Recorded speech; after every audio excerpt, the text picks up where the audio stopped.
Dude, with the career Klay Thompson's had up until now, okay, he probably deserved to take that last year off. I mean, looking back, if you're looking back on a legacy of a player like Klay Thompson, when the Warriors won those rings over LeBron James, right?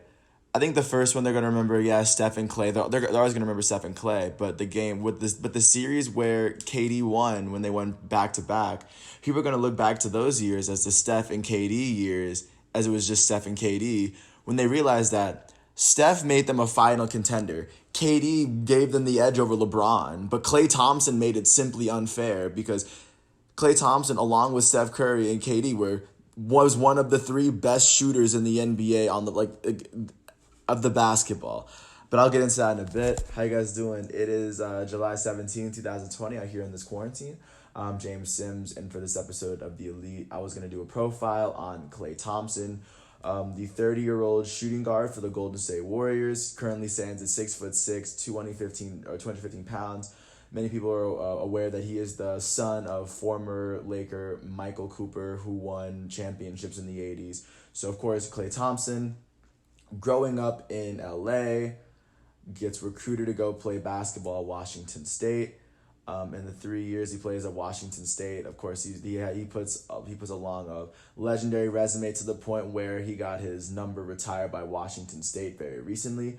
He was named first team All Pac-10 in 2010 and 2011, and this was all of this all while Washington State couldn't make the tournament at all, but he was good enough of a prospect to get drafted 11th overall in the 2011 draft by the Golden State Warriors, and that would kind of go on to set his legacy. His first couple years in Golden State, he was playing his role as this Golden State Warriors team was starting to form into a playoff contender. His first year, they didn't make the playoffs. His next year he would go on, he would end up being on the All Rookie First Team in 2012.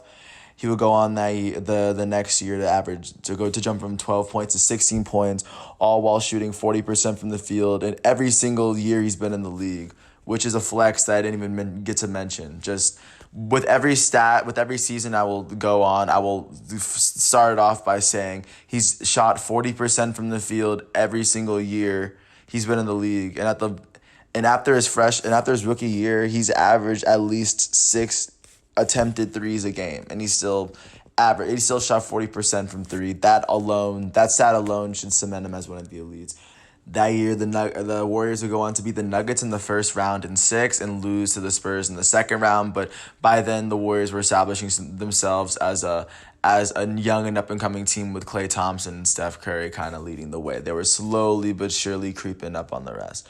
2013-14, Klay Thompson plays 81 games, starts in 81 of them, and finishes with 18 points per game, averaging, 12 or 2 rebounds, 3 assists, shooting 42% from the field. And the Warriors this year would go on to finish 6th yet again in the West, but they were slowly creeping.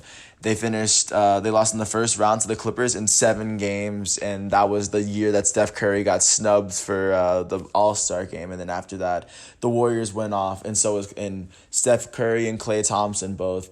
Those two and Draymond Green helped take the Warriors to a completely new level starting the next season. In 2014-15, at his age 24 season, Klay Thompson would make his first All-Star game. He would finish with 22 points on the season, averaging 3 rebounds, 2 assists, a steal a game, all while shooting 46% from the field, 44% from 3, 88% from the free throw line. And the Warriors that year would go on to beat the Cleveland Cavaliers in the NBA Finals after sweeping the Pelicans in the first round, beating the Grizzlies in 6, beating the Rockets in 5, and Steph Curry finishes the MVP. Andre Iguodala is the Finals MVP. And by age 25, Klay Thompson had already been an all-star and a prime contributor on a championship team. And let's not forget, before KD got there, Klay Thompson was most definitely holding his own next to Steph Curry while Steph Curry was going off doing his own thing. And this is when Steph Curry won MVP, by the way. In the very next year, in 2015-16, Klay Thompson would start the 80 games that he played, finish with 22.1 points per game, 3.8 rebounds. He would finish the season shooting 47% from the field, 43% from three, 87% from the free throw line. The Golden State Warriors would go on and lose to the Cavaliers in the finals after winning 73 games in a season. They would go after Steph Curry won the first unanimous MVP ever, and Steve Kerr won the Coach of the Year after beating the Michael Jordan's 95-96 Bulls single season record for wins in a season. They would go on to beat the Rockets in the first round in 5. They beat the Trailblazers in 5, and they beat the Thunder in 7 after being down 3-2 after 5 in OKC. So looking at this point, they had been to the finals twice. They had won one, they had lost one, but they had already established themselves as title contenders, showing that their one trip to the finals was not a fluke. And if LeBron James hadn't played like Captain America, Klay Thompson would be sitting on he would sit on his second straight championship at the time, but that's not how it worked out. That season, the Warriors were to add Kevin Durant, and at that point, that's when they would go over the top. Kevin Durant and Steph Curry would assume the number 1 and 2 scoring options, and Klay Thompson was still doing his own as the third scoring option.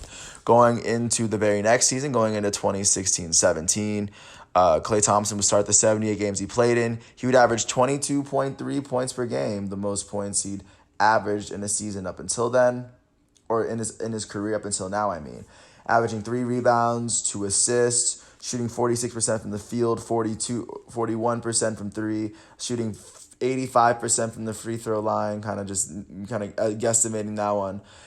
The Warriors would finish with 67 wins on the season. They would go on to sweep the Trailblazers in the first round. They swept the Jazz in the conference semis. They swept the Spurs in the conference finals. And they swept the Spurs in the conference finals after Kawhi got hurt in the first game. But they still swept them. And they would go on to beat the Cavaliers in 5, the only team that they didn't sweep. Kevin Durant would go on to win Finals MVP for the season. Draymond Green would end up being Defensive Player of the Year, and Klay would go on to have his best offensive season. While the Warriors, even though they didn't have more wins in the previous year, they were most definitely more unstoppable this year.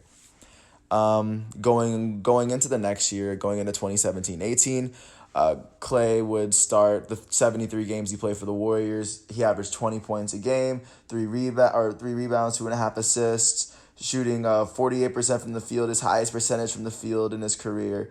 He shot 44% from 3, the highest 3-point percentage he shot in his career.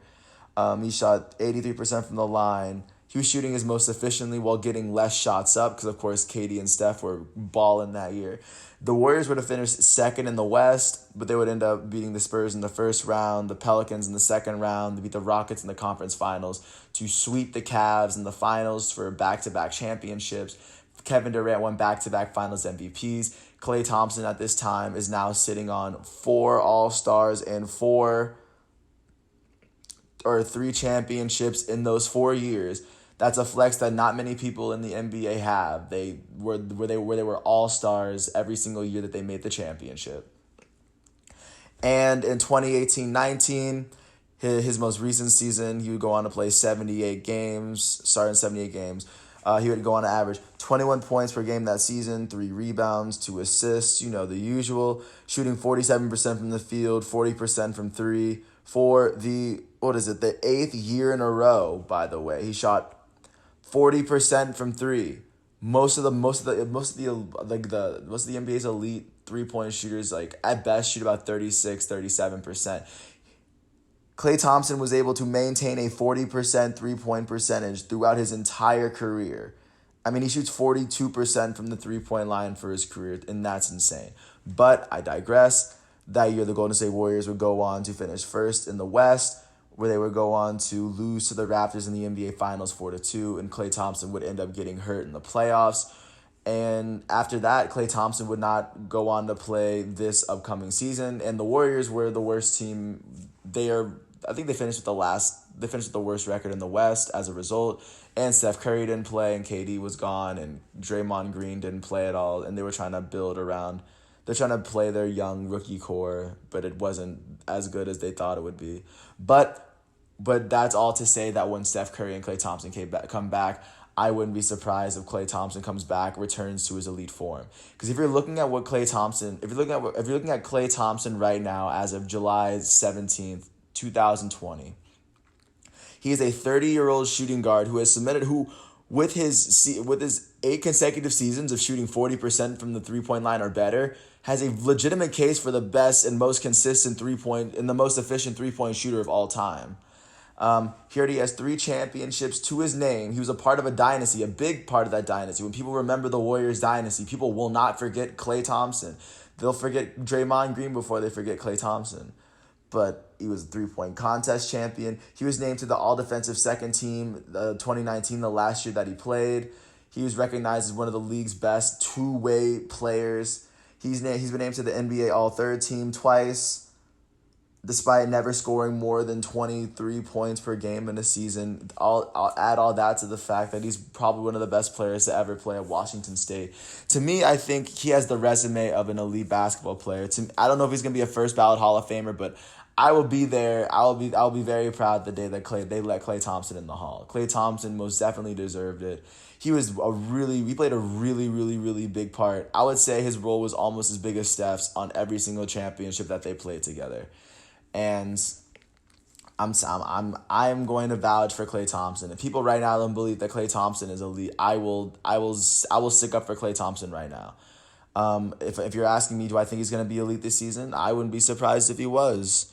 Just give him this time to come back, and if you really get a chance to watch him play, if you get a chance to watch him, just watch him shoot his threes, and then just notice how calm he is, and how it's just mechanics. It's just muscle memory, how easy it is for him to make threes at such an ease. But with all that said, I appreciate you for listening to all this. You're a real trooper. If you get a chance, peep my boy Klay Thompson. He wears number 11 on the Golden State Warriors. And along with Steph and Draymond, they're gonna get a lottery pick that could slide in. It could probably that could help them dominate, especially this upcoming year. With that said, peace out.